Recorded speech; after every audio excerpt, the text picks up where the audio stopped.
Hello friends, आपका बच्चा है 1 साल से 5 साल तक का। सबसे बड़ी प्रॉब्लम है भूख नहीं लगती। मेरी ओपीडी में 50% पेशेंट इसी वजह से आते हैं कि सर बच्चे को भूख नहीं लगती। क्या कोई सोल्यूशन है इसका? देखिए, बच्चे को भूख ना लगने के लिए कुछ लोग साइपोन या लीवर टॉनिक या लिव 52 नाम की दवाई देते हैं।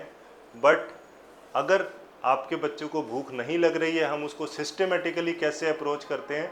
सबसे पहले हम बच्चे का वजन और लंबाई चेक करते हैं। अगर बच्चे का वजन उस उम्र के हिसाब से बढ़िया चल रहा है तो आपको चिंता करने की ज़रूरत नहीं है, लेकिन माँ को तो चाहिए कि बच्चे को खाना खिलाना ही खिलाना है। तो सबसे पहला पार्ट नोट कीजिए कि आपका बच्चा खा क्या रहा है। हो सकता है वो बाहर की चीज़ें खा के अपना पेट भर रहा हो। 1-1.5 साल का बच्चा है तो शायद आप उसको ज़रूरत से ज़्यादा दूध दे रहे हों। तो प्लीज़ एक बार एक चाहे लिस्ट बनाइए कि मेरे बच्चे ने दिन में क्या क्या खाया। शायद आप पहचान पाएंगे कि हम उसको खाने की बजाय कुछ और अनइम्पोर्टेंट चीज़ें दे रहे हैं। जी हाँ, मैं दूध को भी अनइम्पोर्टेंट कह रहा हूँ क्योंकि 1 साल के बाद अनाज ज़्यादा ज़रूरी हो जाता है। दूध ज़रूरी है लेकिन अनाज ज़्यादा ज़रूरी है। Kurkure, chips, chocolate, cold drink, Frooti, ये सब चीज़ें भूख को ख़त्म करती हैं। तो अगर आपका बच्चा एक बार भी ये चीज़ दिन में ले रहा है तो आई एम श्योर उसका खाना कम जा रहा होगा।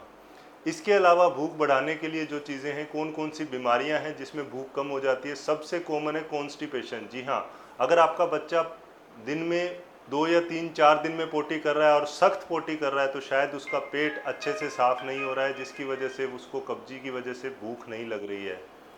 इसके अलावा कुछ बच्चों में एसिडिटी की प्रॉब्लम होती है, जो स्पेशली बाहर का खाना खाते हैं या बार बार दवाइयाँ लेनी पड़ती हैं, उससे बच्चे उबाक उल्टी करते हैं कुछ भी खाने को लेकर। तो शायद आपके बच्चे को एसिडिटी की दवाई की ज़रूरत हो। और सबसे कॉमन रीज़न है आयरन की कमी होना। जी हाँ, अगर आपके बच्चे में आयरन की कमी है तो उसे भूख नहीं लगेगी। विटामिन डी की कमी है तो शायद भूख नहीं लगेगी। मैं ये नहीं कहूँगा जाके अपने आप विटामिन डी शुरू कर दीजिए, क्योंकि इसकी डोज रेगुलेट करनी पड़ती है। ज़्यादा विटामिन डी देने से नुकसान हो सकता है। तो अगर आपका बच्चा खा नहीं पा रहा है, अच्छे से भूख नहीं लग रही है, तो प्लीज़ कंसल्ट कीजिए अपने डॉक्टर से। शायद हम आपकी मदद कर पाएँ। Thank you very much.